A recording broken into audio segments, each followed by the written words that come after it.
Hi everybody. This week's blog is about resentments. I've put it up on the website. Now, resentments are basically issues that we've gathered over a short or long period of time, and they harm us today. And where they don't serve any other purpose other than that they pull us down, basically. And when I came into recovery, I was told that resentment was the number one offender to alcoholics and that I needed to deal with mine. So I had to do an inventory. Now, when you go into a program, 12-step fellowship, you get a sponsor, which is somebody who's basically gone through the program before you. They've managed to stay sober, and they stay sober by helping others get sober. And it's a wonderful spiritual program. I'm not going to go into all of that today, but basically one of the very necessary inventory items is dealing with your resentments and finding out where they came, where they started, and what your part in it basically is, because resentments aren't very clear. We can basically blame it on entirely the person that we're resentful at, but we're not really being honest with ourselves. So I'm going to go into a bit of detail about how you can sense what resentments you have, and it will be looking at relationships in your life. And you may not think you have resentments. You may think that the names that appear when you go through this procedure are nonsense, and you wouldn't think that there's anything you're carrying around. But believe you me, I had quite a few in my list, and some of the people that appeared on there, I thought for sure I wouldn't have any problem with them. But actually, when you get down to it and you start being honest with yourself, they surely appear. And like I say, the resentments don't necessarily involve huge anger or hatred. They can be just a little grudge, but that little grudge, like I say, can build. So we need to get rid of them. So my tips for resentments are basically that you sit down in a quiet place and you have a pen and pad with you, and you literally just sort of go quiet, take your deep breath, maybe close your eyes, just feel grounded. So feet firmly on the floor, sit upright if you can on a comfortable but secure chair, and just basically ask yourself, who am I resentful at? Have the pen ready and just ask for the names if you like. So that's what I did basically. So I sat there and I just said, okay, so who am I resentful at today? And then names appeared visually, and I just wrote them all down, and I just wrote one after the other, and I didn't question them. I told myself that I would just write them down, and if obviously they weren't relevant, I can just cross them off, but to write them down in the first place. And that's what I did. Now the second column is always about the cause. So why did I have a resentment against this person? So I'm going to give you one that was basically a small one for me, but nevertheless it was there. And our parents are usually one of the main areas we go to when we look at issues or resentments. And although, like I say, this wasn't a huge one, my mum came up, and basically the resentment was obviously mum, and the cause was that she talked too much. And I thought, well, that's that she does talk too much. The third column is all about what the defects of character are. So basically, for example, when I look at my mum, I feel that, or I get disturbed that she's talking too much, or I'm getting impatient. And I'm asking myself why she's telling me all of this. There's usually an agenda, and that usually means that I'm either seeing my mother because of a selfish gain, or maybe there's something that I'm seeking. So maybe I've gone round there to do some washing, or maybe she's going to lend me some money, or whatever it is, or maybe I just want her to hear me about a problem or whatever, or I'm in a rush and I just need to go somewhere, but I haven't voiced it.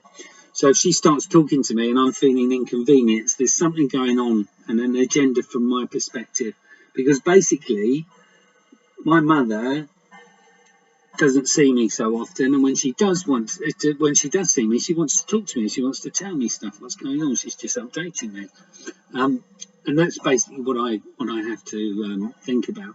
So my third column next to the cause, which was mum talks too much. Third column was selfish, self-seeking. I was impatient. I wanted to get going. I was intolerant, which means I wasn't being tolerant of that behaviour. I was fearful, and that was because I wanted to go somewhere else and that I'd be late. So fear came in. Inconsiderate. So I wasn't considerate of the fact that she might be wanting to update me. She might be really chuffed that she's seen me and she's just basically updating me with what's going on in her life.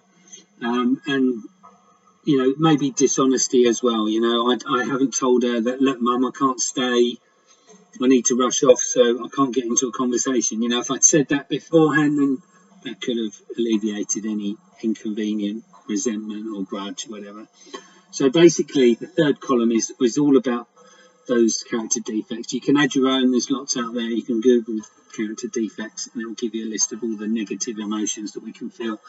4, what part did you play in it? So basically, going back to what I've just said, if I go to see my mother with an agenda or an expectation, then there's likely to be a resentment, or I'm likely to be disturbed by what happens.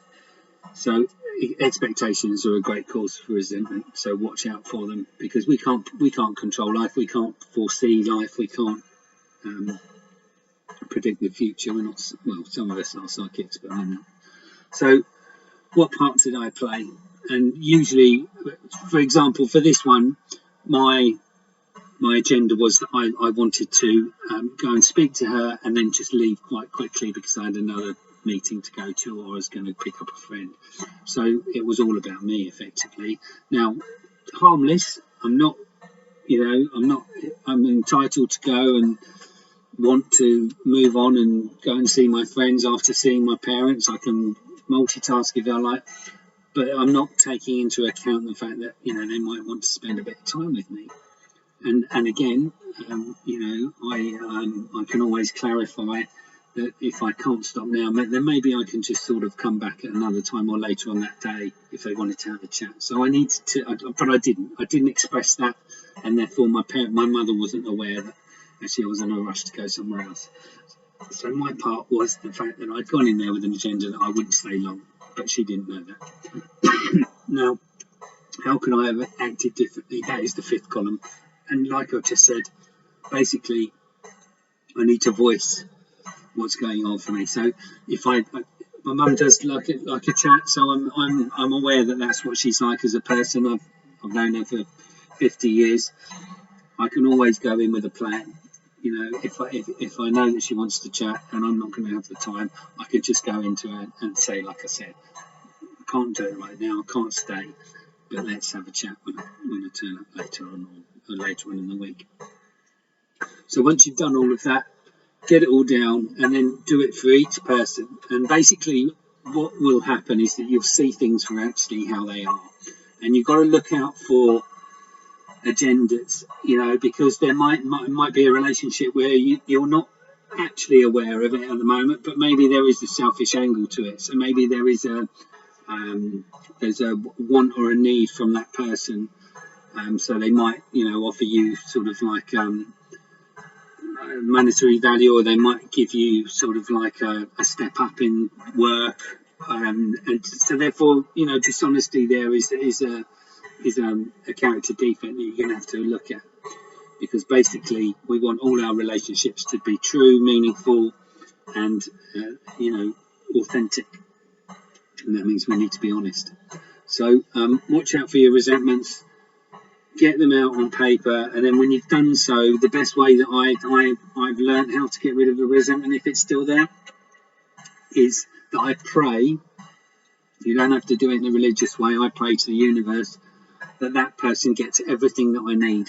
Now, if that resentment is really thick and it's really strong, it's going to maybe take a few prayers before that goes, but it works. Believe you me, it works. I've had some real stingers when I came into recovery all those years ago, and I can still get them today. And the thing that works is that I pray that they be given everything that I need for myself.